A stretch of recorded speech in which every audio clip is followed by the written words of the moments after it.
Okay, so I've gotten the first request I actually got was to do a tutorial on how C Sharp integrates with Unity, and that's actually a pretty good topic to cover for the first one. So to get started, I'll just top off a quick review of Unity's user interface. So here we have the scene. This is probably where you're going to be doing the most work.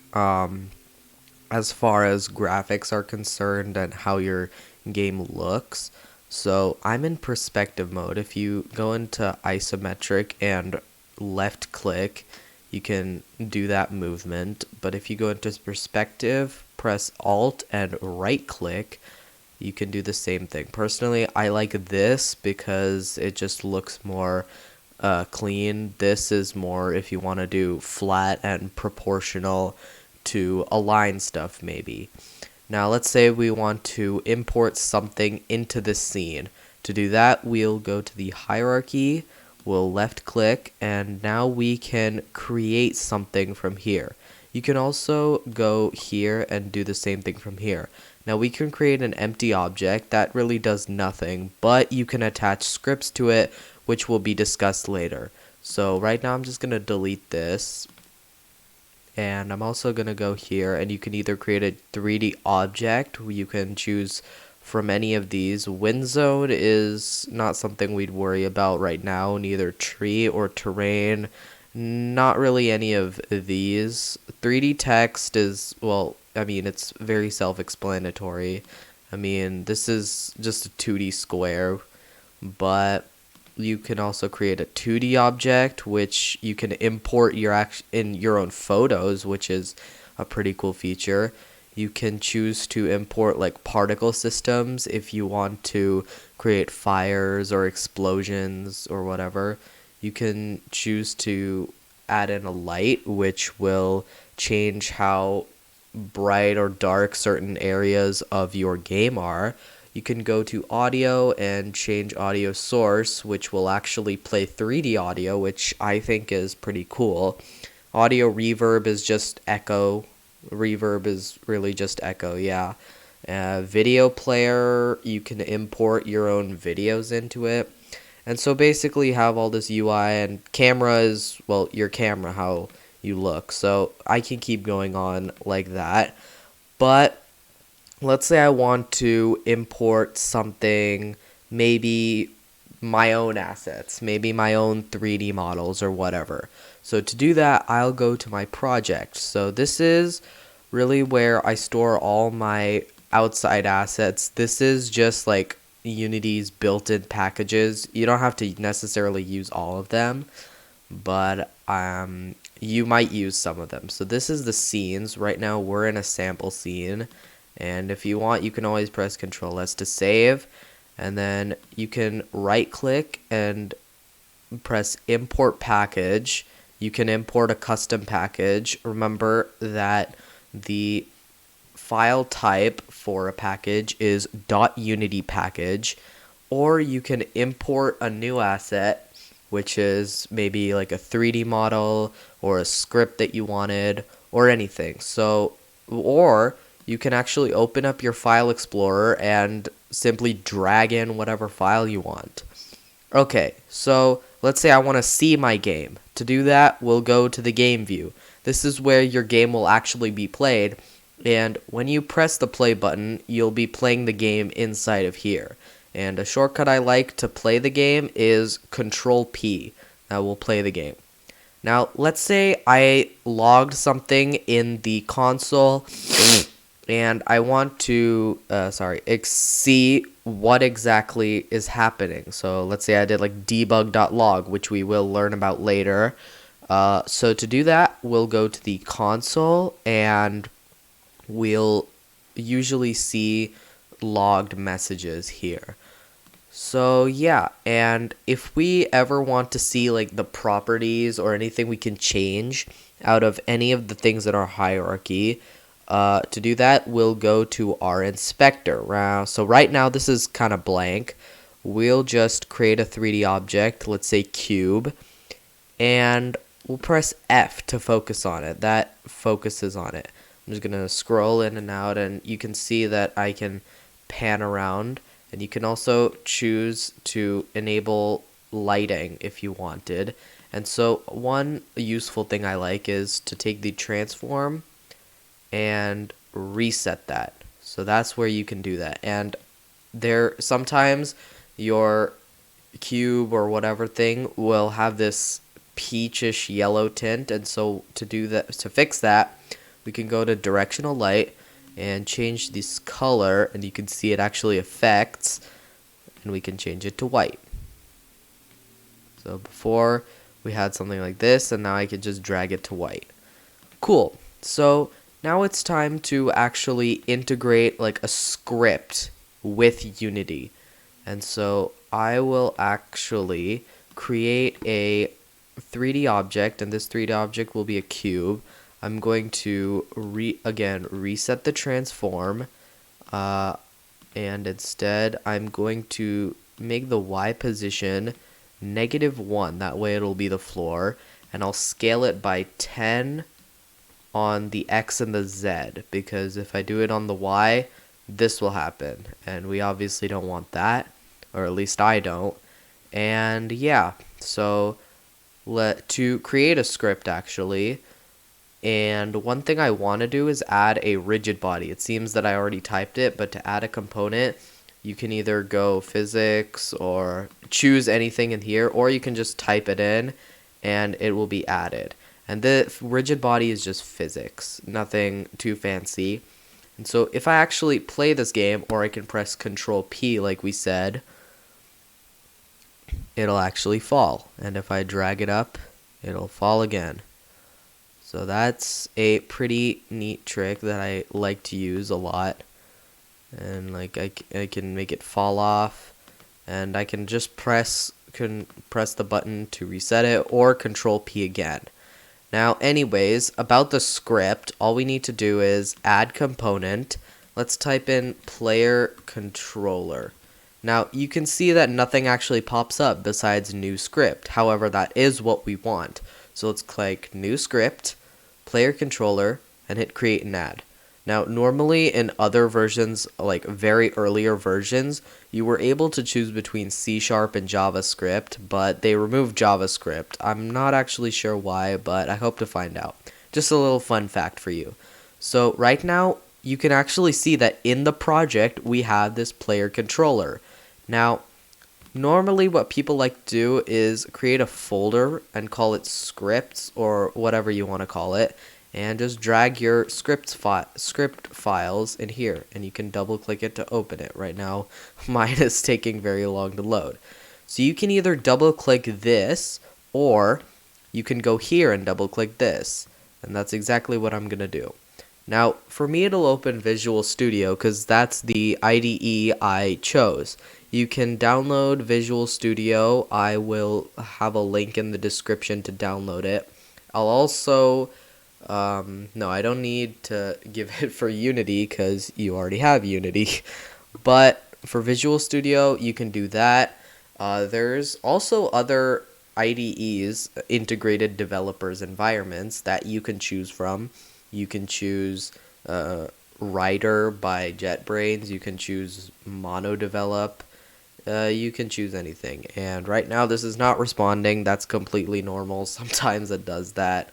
But yeah, you can see right off the bat we have this using Unity engine, and that means whatever this script is it's going to integrate with Unity. Now, I like to think of scripts as custom components, so I'll just keep that in mind while we're writing our script. So you can see already that we have a void start and an update method, and for some reason it's not now it has made these things blue. That's because some background tasks are running. And yeah, now everything is going good. I'm just deleting those comments because I don't really want any like filler space or whatever. Okay, cool. So so these are the two start and update methods. So the start method is called when you first play the game, like the first frame whatever is in the start method will happen. And when you see void start or void update or void whatever, that means it's a method, a function that will occur. And what I'm going to do is, so basically if you're doing this, I should expect you to have some C# knowledge. And if you don't, that's totally fine. I will create a tutorial about that. But let's create a variable first. So I'm just going to create a public float, and I'm going to call it speed, and I'm going to set it to 5. Cool. So now in my start method, I really don't need that. And I see some more background tasks running. Okay. Now, when you create a variable, it will actually show up in the Unity editor. See, it's loading right now. And then it'll load like that. So now we can see that the speed variable, and it changed to 5, like we said here. Okay, with that said, I'm going to make this cube move. And to do that, we want it to move, right? So to do that, we will type in float x is equal to input dot get axis. And the difference between get axis and get axis raw is we'll find out later because it requires some explaining. It requires some explaining. Okay, so let's do get axis, and then we want the horizontal axis. So this probably seems like a kind of a pretty big mouthful. So what I'm doing is I'm creating a floating point, which is just a fancy word for decimal. I'm naming it x because this is the x value, and the input class basically handles all the inputs. So if you were to type something, it would handle that. If you were to use a controller, that's a package that would handle that, or even mobile touch controls. So the input class handles it. However, there is a new input system that made this one deprecated, but it's not completely deprecated, meaning you can still use it. So what I'm going to do is, so get axis is where you get the axis of any kind of input. So the horizontal axis on the keyboard is the A and D keys and the right and left arrow, which is why I named it X, because it's going to move us right and left.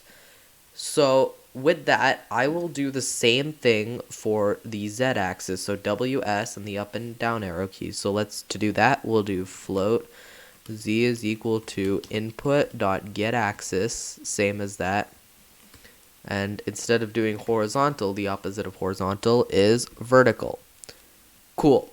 So get axis, the difference between get axis and get axis raw is this actually returns a floating point, a decimal, and get axis returns a decimal. So if I were to hold A, it would return 1, and if I were to press D, it would return -1, let's say, or I think it's flipped like that. So A is -1 actually, but get axis raw means that if I press A immediately, it will just go from 0 to 1.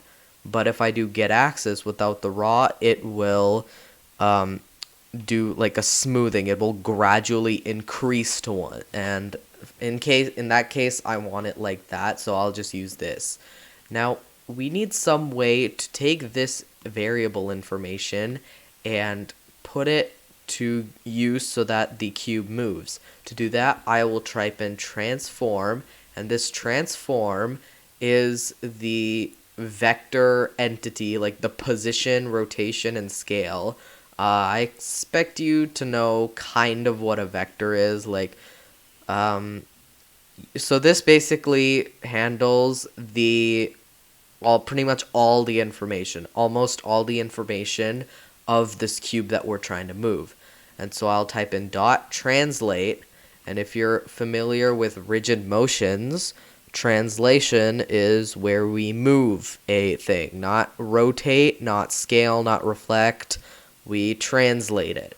So I can do this, and open close parentheses means this is a method, And so I'll type in, and the parameters are the translation, or we can type in 3 floats, 3 decimals.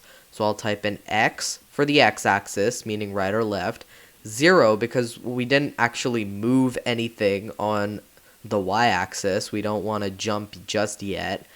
Or now we can type in z for our forward and back.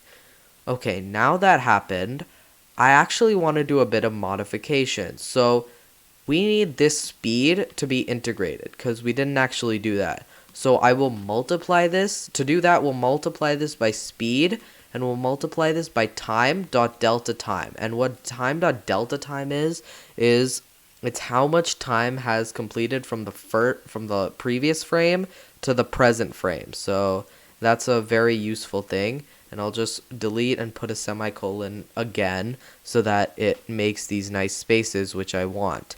And so I will select this, Control C to copy, Control V to paste.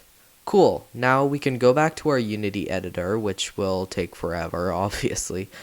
I'm just kidding. And you can see that the float X and Z aren't here. And that's because, first of all, they're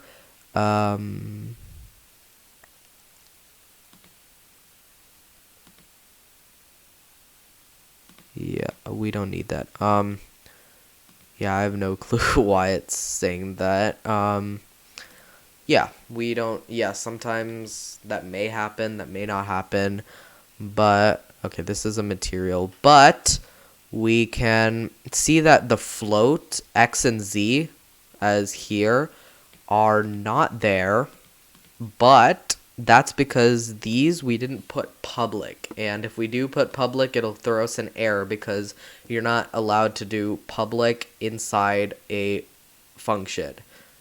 I mean, I think you are, but we don't normally do that because we don't need to, and that takes up information, and that's just very messy, so we don't do that. Therefore, it's not showing up here.